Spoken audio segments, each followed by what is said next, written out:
What's up, everybody? We're back. It's Nadir. We're with Diana, Azzam. Thank you so much for being with us today, Diana. It's a pleasure to be here, Nadir. For sure. So, Diana, I have here that you are the principal investigator and also an assistant professor at the Robert Stemple College of Public Health and Social Work at FIU, correct? Correct. Okay, so talk to us. How's that like? What do you do? A lot of our viewers, honestly, can barely even spell PhD. So, please break it down for us. So, I'm a cancer researcher. Okay. What I do is I have a lab, which means I do cancer research. So at FIU. That's FIU. The location. Exactly, at FIU and at the Robert Stemple College of Public Health. So my team and I, what we do is we focus on trying to identify novel drugs, novel cures for childhood cancer. When you say novel, you mean like common or something? That's... Go so for when it. I say novel, it should take into account all types of drugs. Okay. We try to identify novel treatment options for patients, and we also what we do is we repurpose drugs that are already out there, but try to look for specific use for those drugs in, let's say, childhood cancers. Okay, so how does somebody go about becoming this? How did you get? How do we get here? It's a long way. For sure, because PhD, journey. that's above doctor, right? Well, no, it's a PhD, which means it's a doctor of philosophy, but in biomedical research. So that sounds you hard. start off with a bachelor's in a biomedical science, and then you do... Is that what you did? Yes, so I did that. I did a bachelor's in chemistry. I studied in Lebanon, and then I did my master's in biochemistry and molecular biology from the American University of Beirut. Okay. Then I came to the University of Miami in 2007 to do my PhD in cancer research At the University of Miami. At the University of Miami. Okay. And then you do a postdoctoral training for another 4 years. That's a lot. I don't know a lot of people that can make it that far. But Exactly. So this is, it's specializing in a specific field. Right. So it's like you're taking something. So when you started school, you started learning something really broad, and we're breaking it down. Exactly. Okay. Exactly. Just like, any medical doctor, he's specialized in his field. For us as researchers, what we do is we create our own niche, and we specialize in that field. Among your other colleagues and peers. So we do training. For example, in my PhD, my training was on a field called cancer stem cells. Cancer stem cells, which are the ones that are the most aggressive types of cells in cancers that we want to try to get rid of. I've heard that term, aggressive. Aggressive means that they react more, or could you explain that when you say aggressive? Aggressive means that they are very stubborn to die. Okay, so they're resistant. They're resistant. They're resistant. Exactly. These are resistant cells that we've shown over the past few years that they're the ones responsible for spread from one organ to another in a cancer patient. They're very resistant to standard chemotherapy and radiation. And that's where your research now falls under, is stem cell research. My PhD was focused on that. My postdoctoral training was further focused on drug discovery and high-throughput drug screening. To identify novel drugs that target those really resistant cancer stem cells. Okay, so stem cells in this case are good or bad? They're very bad. They're very... In cancer, they're the worst. Okay, so, but see, that's interesting because I've been, at least in my very minimal high school biology education, I was always taught that STEM was a good thing. Yes. So could you explain where this switch is coming from? Or? So stem cells are the reservoir of cells in your body that can give rise to new cells. So kind of like a cell bank, if you would? Yes, it's exactly like in the skin. If you have an injury in the skin, the stem cells are the ones that regenerate and form new cells in the skin. Okay. So they are good in regenerative medicine. But what we found in cancer is that they are the ones that are responsible for the tumor to come back and to regrow, understood. since they have the potential to become any cell.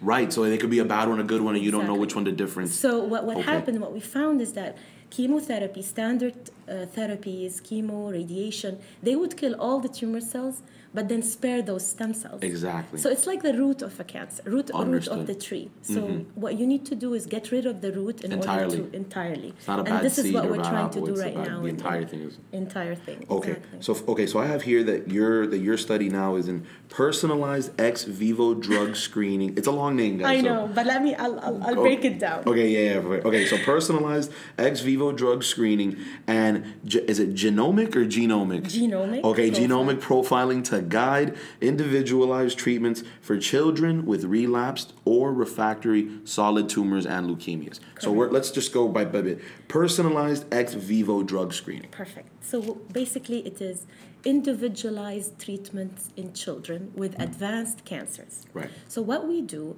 is that what I do is we do a functional drug testing, which means we take tumor cells from patients like children Who have tumors and already have these symptoms. already have advanced cancers, Okay. children with advanced cancers. So they've gone through chemo, gone through radiation. They don't have any more alternative options. So what I do is I take fresh tumor samples from these children and I test hundreds of drugs on the individual Against tumor. these samples. Correct. And the drugs that I test are FDA-approved cancer drugs. There's 220 Possibility drugs out there. FDA-approved drugs that are approved for different cancer types. Okay. But not approved maybe in children, because we'll go and talk about a little bit about childhood cancers. They don't have a lot of drugs approved by the FDA. I might be reaching here, but you know, there's a lot of drugs that can treat a lot of different cancers. Correct. So is an issue in cancer the identification of what exactly it is a person has? Exactly. So when you say personalized, it's because, you know, everybody has, you know, we're all different. We all come in different sizes and shapes, and we all have a different profile. So cancers like that, you can't, you know, generalize one type of cancer. Absolutely. It's very important to understand and emphasize that, as we all know, cancer is not one type. Right. Cancer is a lot of types, many types of cancers. And what's important is what we find, not only it's not just one type, it's only very standard treatments only affect very small fraction of Understood. patients. So most patients, regardless, have to do some unorthodox means or a different type of procedure, Exactly. right? So it's very important that, you know, treatments in children is individualized. Yeah.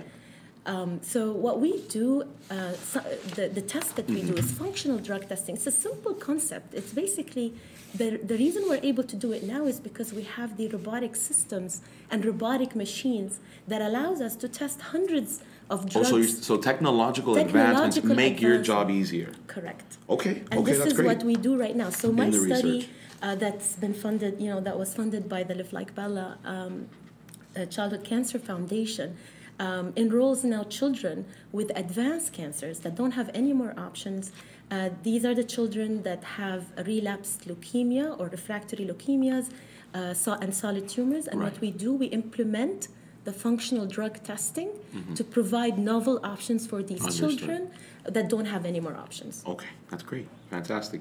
Could you tell us the difference between a leukemia and cancer? For people that might not know the distinction. So sorry, yes. So leukemias are blood cancers. So cancers, so when the cancer is in the blood, it's called leukemia. When the cancer is in a solid tumor, meaning a brain, or like an organ? An organ, that's a solid tumor. Understood. So okay. And cancer is when cells reproduce like on a massive uncontrolled scale. Uncontrolled division of cells. Okay. Yes. But this is something that happens normally within humans, you know, right? Like cells normally divide, they reproduce. Correct. So what is the difficulty in identifying the good from the bad?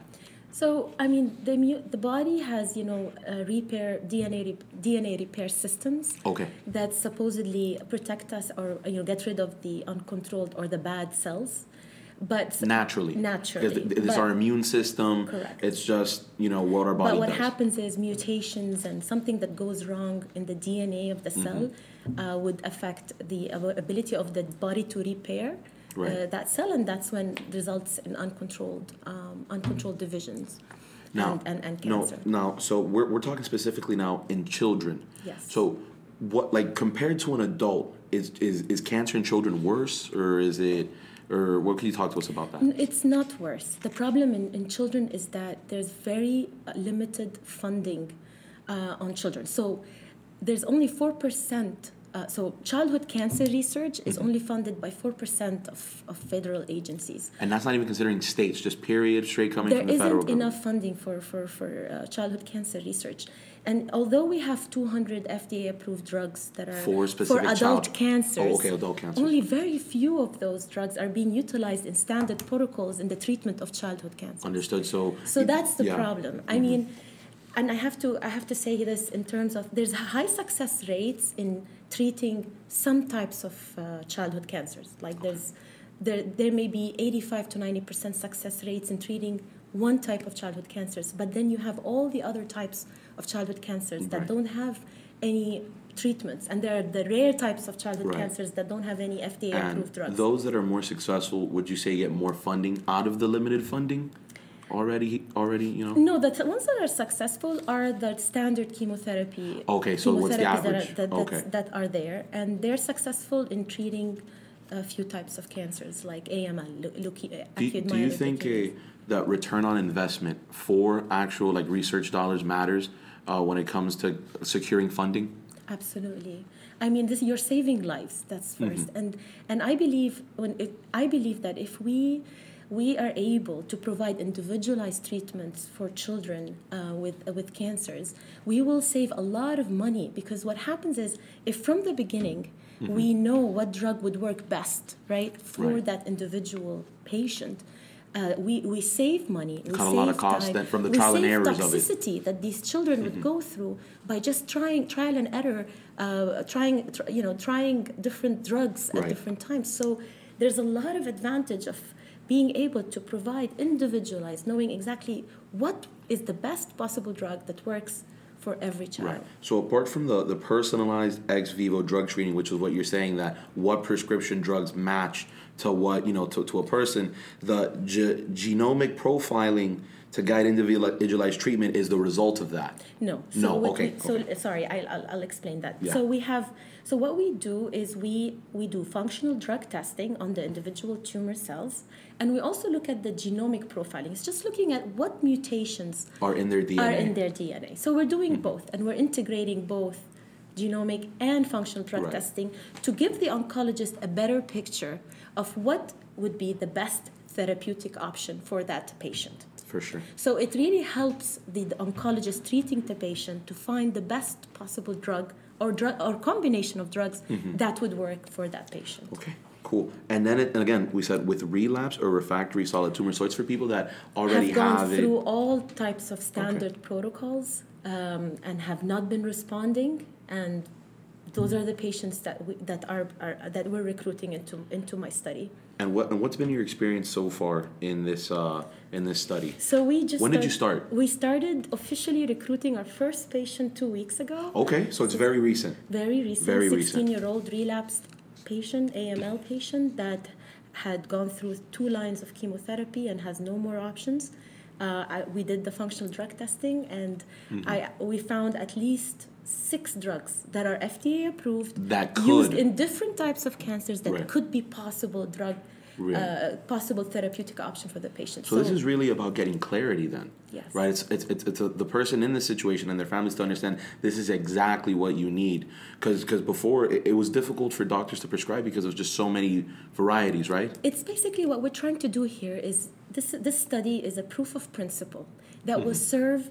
And what we want to show is that that ex vivo drug testing or functional drug testing and genomic profiling to these patients will help, will improve their outcomes, will improve treatment outcomes in these children compared to just physician choice. So this is basically the purpose of our study. Okay. So how is it like working in a team? Like working with different people as principal investigator, what would be your day-to-day activities? It's incredible. I mean, this is why I do it. I love what I do. Every day is different. We come in, we try to, we're trying to understand, right, the pathobiology or why is this happening? Why does resistance occur? What Right. can we do to overcome resistance? So every day as a team, we all come together. We each have our expertise in different fields. Okay. And So you all take a different aspect of it, and then we come to get together. a bigger picture. Exactly. At So the end now of it. we have, let's say, now I work directly with oncologists. So like after I leave here, I go to Nicholas Children's Hospital, and we have a molecular tumor board where I, as a researcher, will be there. The oncologists will be there. The pathologists will be there. The pharmacist will be there. The biologist will be there. And then we you all come collectively- together Awesome. and look at the data, look at the case, and decide based on the drug testing and the genomic profiling what would be the best therapeutic option for the patients. So where do you see, I guess, like cancer treatment as a whole? Where do you see it heading, like in the future? I think we're making huge progress. And specifically that cancer is not one disease. So we've made Right. a lot of progress in different types of cancers, but we still have a lot to go. And in childhood cancers, I believe now that there is hope that we'll be able to change how pediatric cancers are being treated. Well, especially that we want more funding, and especially that we're relying on Live Like Bella and the initiatives that being done, because this has really impacted how at least in my career has impacted my career in a remarkable way. I mean, I don't know if you saw the State of the Union, but President Trump announced that that he was going to start investing $500 million to pediatric cancer. So Exactly. definitely on an awareness scale, we're headed in that direction, and also the work that Live Like Bella has done. Could you talk to us about kind of how that relationship started and where? So I'm very honored to be one of the first ever grant recipients of the Live Like Bella Pediatric Cancer Research Initiative in the state of Florida, and the reason it impacted my career so remarkably is because my focus was mostly on adult refractory cancers. So I've shown all the work that I did before has shown that drug testing and genomic profiling improve the outcome of patients with refractory in adult cancers. But when I got this grant from the state, it shifted my focus. Now I can actually focus because I can imagine that's a lot more expensive to do these things. Focus my research efforts Right. on implementing this kind of Okay, so the research before was, does this stuff work? And now it's, this stuff works, and here's the results of it. The research before, I proved that this stuff works in adult cancers. Okay, now we're trying to see if it works Now in I want to pediatric. see that it's, I'm hoping that this is going to help children with advanced cancers. And like we said, we started 2 weeks ago. We're working on our first patient. Yes. And what's like the daily process for that? You just take his cells and test it against the drugs? Correct. So this study is in partnership with Nicholas Children's Hospital. So, it's a huge team. We're like a team of at least 15. So there's a lot of collaboration Yes. between, the hospital, Nicholas Children, and then FIU. Correct? It's a very strong partnership between Nicholas and FIU, and the trial is launched by FIU, but the patient recruitment, the treatment is all happening at Nicholas Children's Hospital, and what we do now is what happens is they would, if the patient undergoes surgery or a biopsy, they'll send the patient's tumor samples to my lab, and then I will do the fresh tumor samples or blood or bone marrow aspirate, and I would do drug testing on the tumor cells, and then in 5 days, which is a quick turnaround, which is today, we're going to meet and I'm going to present the data. So normally those things take long, I can presume, right? This is functional drug testing takes 5 days. It's a quick turnaround. So it's a quick turnaround, wow. And that's because of the technology? Yes.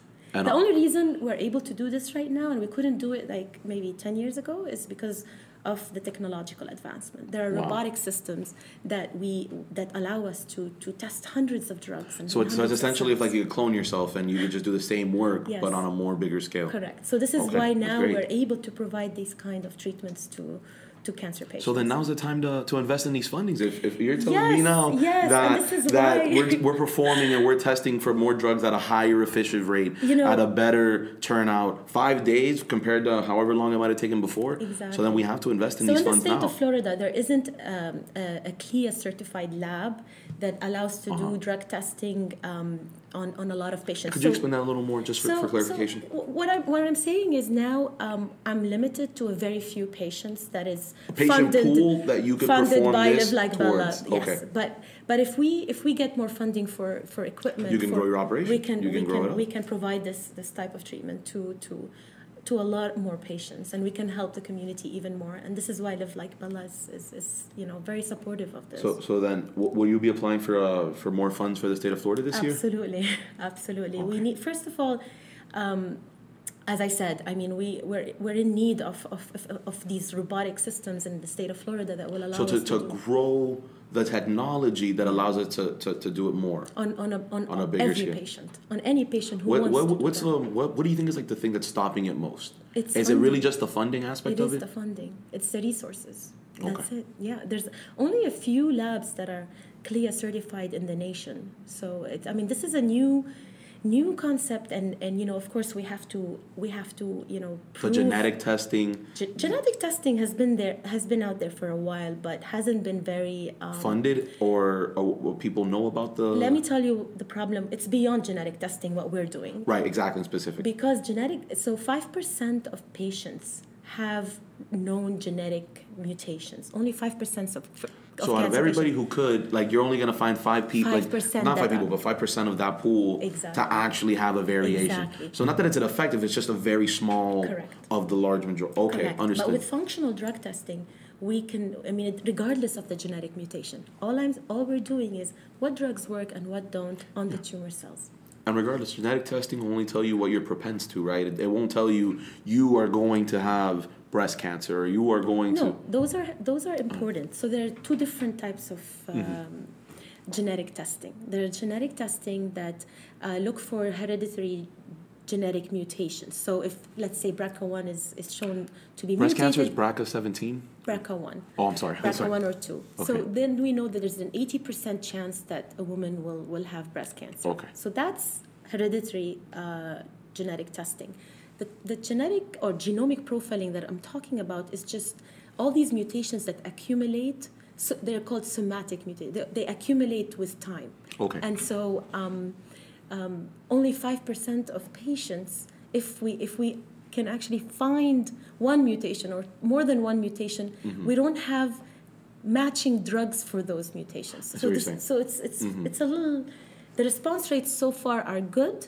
We have targeted drugs, but they're only 11% response rates in these patients. Okay, and what the funds from the Live Like Bella initiative, how have they helped in your research? I mean, as I said, my study on individualized treatment in children would not have been possible without the Live Like Bella grant that we got. I've focused all my research efforts on launching this trial on children with advanced cancers. So for me, and in my career, and I Live Like Bella are the ones that will be the reason why hopefully we will be able to show that individualized drug testing is going to help these children with cancers. But in general, Live Like Bella, funds. Because of the fact that only 4% or childhood cancers are not well funded from also federal according agencies. to the National Pediatric Counter Foundation. So we need foundations like Live Like Bella, that all the research or the money that comes from Live Like Bella will support the efforts of researchers to improve the diagnosis, the prevention, the treatment. This is a long process, and research.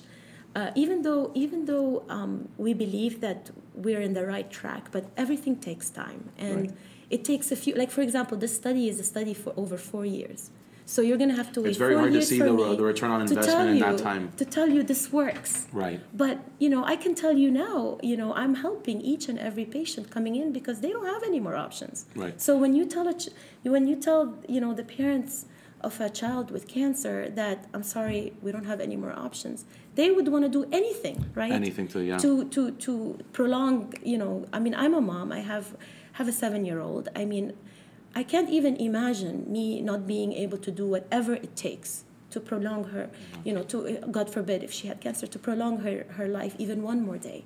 So it's very. I think what we need is we want to be able to tell parents that there's always hope and there's an option. There's always hope, and you have to try.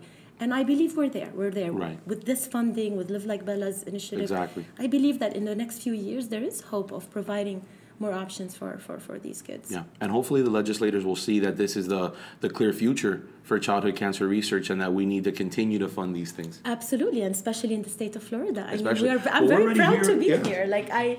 For me, in terms of the fact that I'm now able to work on childhood cancers and pediatric cancers, where maybe in another state they're not very interested. For me, that's huge. That's incredible. In the state of Florida, I remember that they've already appropriated funds for this cause, but hopefully they continue to do so, and if not, boost it more so that we can continue to provide these services for these. Absolutely, and I think as a first ever grant recipient of the Live Like Bella, we were maybe 5 or 6 institutions. Now I'm sure this year there are more. They're like double the number. Right. So there are many pediatric cancer researchers out there that they just want funding to be able to implement their ideas and come up with new treatments and increase their efforts in prevention and diagnosis, and that all at the end of the day will save a lot of money if we find the right cures for these children. Exactly. And do you think that's going to come soon, or is there still a toss-up? If we continue like this in the state of Florida, I believe we will be heading, we will be spearheading the cancer fight. research. We will be the ones defeating childhood cancers. Yeah.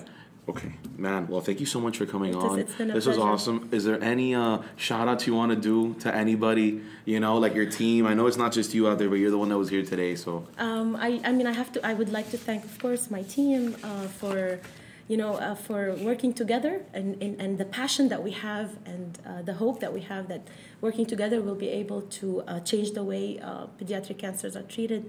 And special shout out to Live Like Bella and, Raymond, Shanna, and Nicole. It's amazing. It's a blessing to see how, Raymond and Shanna, who the parents of Bella, it's a blessing to see how how their pain and sufferings have transformed into hope and commitment, and they're working to help us, help researchers like us to get more funding and be able to make a change and defeat childhood cancers. Okay. And if you could say anything to the people who just saw this, have nothing to know about, no science, they're just random, just viewers, what would you tell them about childhood cancer? We will beat it. We will beat it very soon. For sure. Well, Diana, thank you so much for coming on. Thank you. Appreciate it. Hey, you just sat through the whole podcast. If you like what you heard, make sure to subscribe and comment what your favorite part was.